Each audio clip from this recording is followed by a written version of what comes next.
সম্মানিত দেশবাসী, আসসালামু আলাইকুম ওয়া রাহমাতুল্লাহি ওয়া বারাকাতুহু।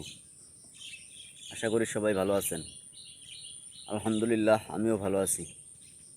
এখন আমি আপনাদের নিকটে ইসলাম ধর্মের খুব গুরুত্বপূর্ণ একটা বিষয় নিয়ে কথা বলবো। সর্বশ্রেষ্ঠ ধর্মগ্রন্থ কোরআন শরীফে আছে, আমি এই কিতাবে কোনো কিছু বাদ দেইনি। অন্য একটা আয়াতে আছে, এই কিতাব স্পষ্ট ব্যাখ্যা সহকারে বর্ণনা করা হয়েছে। আমি আয়াত দুইটা কোন সূরার কত নং আয়াত সেটা আপনাদেরকে একটু বলছি। পবিত্র কোরআন শরীফ যে স্পষ্ট ব্যাখ্যা স্বরূপ সেই কথাটা আছে সূরা আন-নাহলের 89 নং আয়াতে। আর এই কিতাবে কোনো কিছু বাদ দেয়নি, এই কথা আছে সূরা তওবার 38 নং আয়াতে। তাহলে এখন আপনাদের মনে প্রশ্ন জাগতে পারে, কেন মুহাম্মদ সাল্লাল্লাহু আলাইহি সাল্লামের হাদিস মানবেন? শুধু এতটুকুই না, আল্লাহ এই কথাও বলেছেন যে আমি কোরআন স্পষ্ট সহকারে বর্ণনা করেছি। এরপর তারা আর কোন বাণীতে বা হাদিসে বিশ্বাস করবে? তাহলে হাদিসের উপরে অবিশ্বাস আসার একটা সম্ভাবনা থাকে। আমি এই বিষয়টা নিয়ে আপনাদেরকে যুক্তি সহকারে সঠিক সমাধানটা দিতে চাই।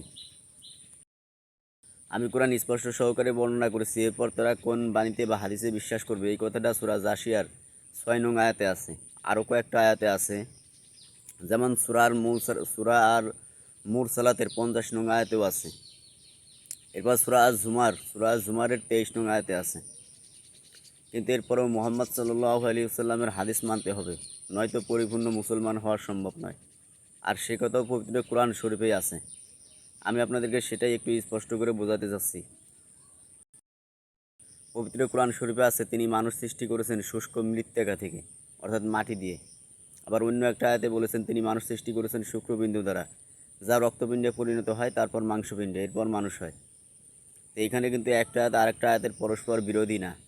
কোনো একটা আয়াতকে ভুল বলার কোনো সুযোগ নেই। বৈজ্ঞানিকভাবেও এগুলো সত্য বলে প্রমাণিত হয়েছে। শুধু একটা আয়াত পড়ে একটা ঘোষণা দিয়ে দেয়া জ্ঞানী ব্যক্তির কাজ নয়। পবিত্র কোরআন শরীফে এই কথাও আছে, আমি কোরআন নাজিল করেছি, আপনি স্পষ্টভাবে ব্যাখ্যা সহকারে বর্ণনা করেন। এই আয়াতটা পাবেন সূরা আন-নাহলের 44 নম্বর আয়াতে। অর্থাৎ কোরআন শরীফে একটা আয়াত থাকলেও আছে যে আয়াত পুরোপুরি স্পষ্ট নয়। যদি পবিত্র কোরআন শরীফ পড়ি, এমন কিছু আয়াত আমরা বাস্তবে পেয়ে যাব। যেমন পবিত্র কোরআন শরীফে আল্লাহ বলেছেন আল্লাহর কাছে মাসের সংখ্যা 12টা, এর মধ্যে নিষিদ্ধ মাস 4টা।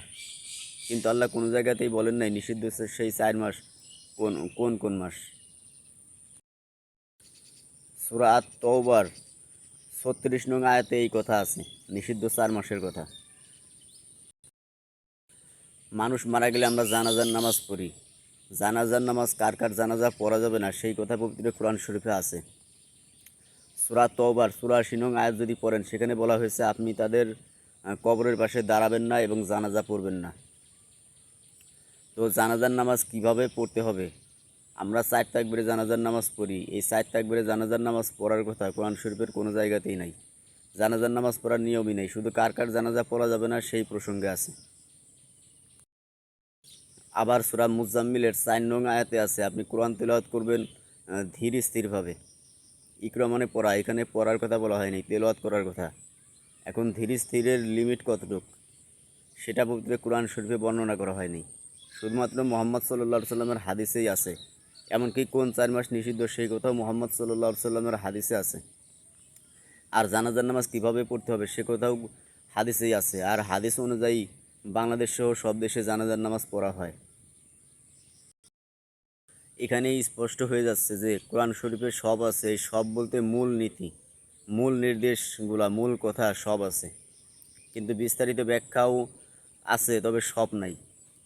বিস্তারিত সকল ব্যাখ্যা আছে মুহাম্মদ সাল্লাল্লাহু আলাইহি সাল্লামের হাদিসে। আর পবিত্র কোরআন শরীফে এই কথা বলা হয়েছে, মুহাম্মদ সাল্লাল্লাহু আলাইহি সাল্লাম নিজে থেকে কোনো কথা বলেন নাই, তিনি যা বলেছেন তা হচ্ছে তার উপর প্রেরিত ওহী।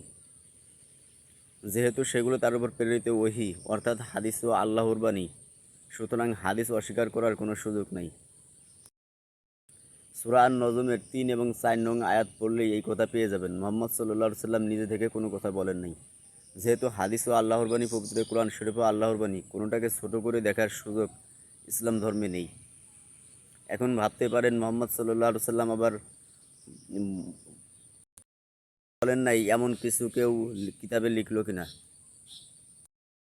এরকম দাবিও দেখা যায় যে মুহাম্মদ সাল্লাল্লাহু আলাইহি সাল্লাম কোরআন তেলাওয়াত করা ছাড়া আর কিছু করেন নাই। এ কথা কোনো কোনো যুক্তিবিদ অনেক সময় বলে থাকে। কিন্তু পবিত্র কোরআন শরীফে সূরা আল ইমরানের 164 নং আয়াতে আছে মুহাম্মদ সাল্লাল্লাহু আলাইহি সাল্লাম কিতাব শিক্ষা দিবেন এবং হিকমত। এখানে বোঝা যাচ্ছে কিতাব একটা জিনিস, হিকমত আর একটা জিনিস। পবিত্র কোরআন শরীফের কিছু আয়াত পড়লে বোঝা যায় পবিত্র কোরআন শরীফও হিকমত, কিন্তু এইখানে সেই হিকমতের কথা বলা হয়নি। কোরআন শরীফ তো হিকমত অবশ্যই, কিন্তু এখানে কিতাব এবং হিকমত দুইটাকে আলাদাভাবে বলা হয়েছে, অর্থাৎ আলাদা হিকমত আছে। সূরা ইমরানের 164 নং আয়াত পড়লে এই আয়াতটা পাবেন। এখানে বোঝাই যাচ্ছে মুহাম্মদ সাল্লাল্লাহু আলাইহি সাল্লাম শুধু কোরআন তেলাওয়াত করেননি, তিনি হিকমতও শিক্ষা দিয়েছেন। অর্থাৎ সমস্ত হাদিসকে বানোয়াট বলার কোনো সুযোগ নাই, অবশ্যই সহিহ হাদিস আছে। এমনকি বিদায় হজের ভাষণ দিয়েছিলেন মুহাম্মদ সাল্লাল্লাহু আলাইহি সাল্লাম, এই কথা কম বেশি সবাই জানে। তিনি কোরআন তেলাওয়াত করা ছাড়া কিছুই করেন নাই, এই কথাটাও কোনো জ্ঞানী ব্যক্তি বলতে পারে না। পবিত্র কোরআন শরীফের বিভিন্ন আয়াতে মুহাম্মদ সাল্লাল্লাহু আলাইহি সাল্লামের আনুগত্য করতে বলা হয়েছে। এর মধ্যে আমি কয়েকটা আয়াত আপনাদের কাছে বলছি। সূরা নিসার 59 নম্বর আয়াতে আছে, তোমরা আল্লাহর আনুগত্য করো এবং রাসূলের আনুগত্য করো। সূরা নিসার 14 নং আয়াতে আছে, যারা আল্লাহ এবং রাসূলের আদেশ অমান্য করবে এবং তাদের সীমা অতিক্রম করবে তারা জাহান্নামে যাবে এবং চিরস্থায়ীভাবে বসবাস করবে।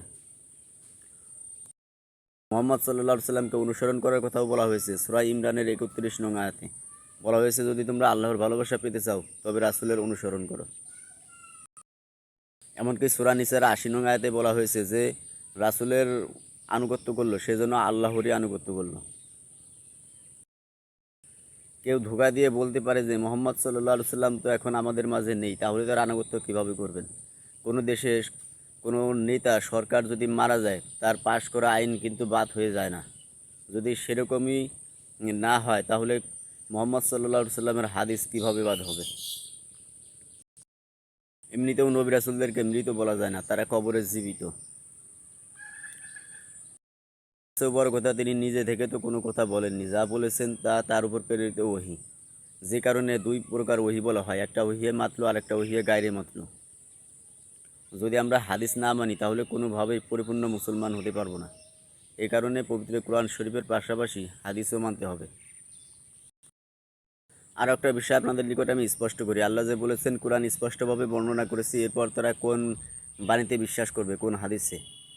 এই কথা আল্লাহ যখন বলেছিলেন তখন কিন্তু ইমাম বুখারী নামেও কেউ ছিল না, ইমাম মুসলিম বা ইমাম তিরমিজি নামে কেউ ছিলই না। অর্থাৎ আল্লাহ তাআলা বুখারী শরীফ, মুসলিম শরীফ, তিরমিজি শরীফ, ইবনে মাজাহ শরীফ, আবু দাউদ শরীফ, নাসাই শরীফ এইসব কিতাবের বিরুদ্ধে এই কথা বলেন নাই। ওই কথার সঠিক ব্যাখ্যা মূলত যারা কোরআন বিশ্বাস করছিল না, কাফের মুশরিক, তাদের ব্যাপারে মুহাম্মদ সাল্লাল্লাহু আলাইহি সাল্লামের কাছে আল্লাহ ওই কথা বলেছিলেন যে কোরআন আমি স্পষ্টভাবে বর্ণনা করেছি। এরপর তারা আর কোন বাণীতে বিশ্বাস করবে? তাফসিরের কিতাব পড়লে এই বিষয়ে আপনারা জানতে পারবেন। এমনকি সূরা হাশরের 7 নম্বর আয়াতে আছে, রাসূল যা দেয় তা গ্রহণ করো, আর যা নিষেধ করে তা থেকে বিরত থাকো। আর অনেকেই মনে করে হাদিস রাসূল সাল্লাল্লাহু আলাইহি সাল্লামের ইন্তেকালের 300 বছর পর লেখা হয়েছে, এটা ভুল ধারণা। পবিত্র কোরআন শরীফ লিখেছিলেন যায়েদ বিন সাবেত। ওই যুগে আমরা যেই কলম দিয়ে এখন লিখি এরকম কলম হয়তো ছিল না। খেজুরের ডাল দিয়ে, গাছের বাকলে, তাল গাছের পাতায় বিভিন্ন কিছুতে লেখা হতো। হাদিসও একজন সাহাবী লিখেছিলেন, ওনার নাম আবদুল্লাহ ইবনে ওমর ইবনে আস। রাসূল সাল্লাল্লাহু আলাইহি সাল্লাম ওনার প্রশংসা করেছে বলেছিলেন যে তুমি হাদিস লিখে রাখো। ওনার পরবর্তীতে হযরত আবু হুরায়রা রাদিয়াল্লাহু তাআলা আনহুর একজন শিষ্য হাদিস বর্ণনা করে হাদিস লিখেছিলেন।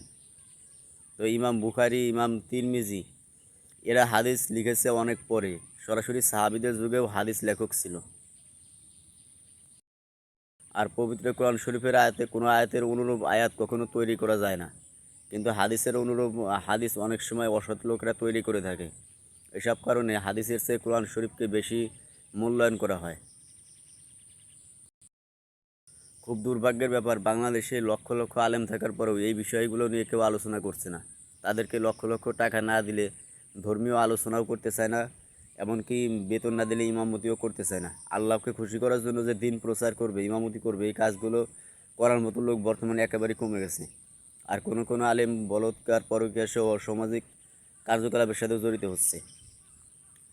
ইসলামের পতাকা যাতে একেবারে মাটিতে না পড়ে, ইসলামের নাম নিশানা মুছে না যায়, এদেশ থেকে ইসলামের নাম যাতে মুছে না যায়, তার জন্যই আমি এই ভিডিওটা তৈরি করলাম।